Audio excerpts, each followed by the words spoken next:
source code, no? Fiscal, 16-year-old female at 30-year-old male nagtalik. May consent, walang abuse, is legal po. Actually po, if you can take the time to see my new upload po, may in-upload po ako na bagong video around an hour ago or 2 hours ago. Ang title po ng video is Laws that Protect a 16-year-old minor who gives consent to a sexual act. So, meron pong mga batas tayo na nagpo-protect sa isang 16-year-old kahit na ina-allow na siya ng batas na magbigay ng consent. So ano po yung mga batas na yon? RA 7610, Section 5B, no?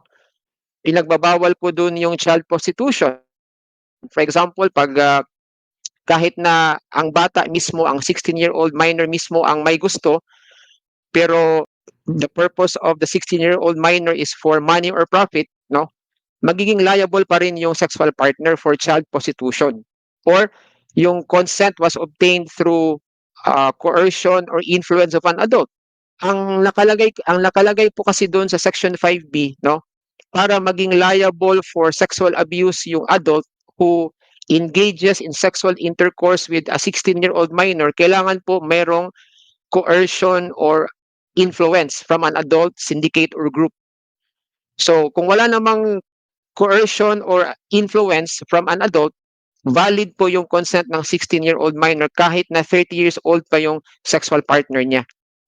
Hindi po under the guise of child prostitution. Tapos meron din tayong mga batas aside from Section 5B of RA 7610, yung qualified at simple seduction. So pag hindi po siya pasok sa qualified at simple seduction, valid po yung consent kahit na 30 years old yung sexual partner ng 16-year-old.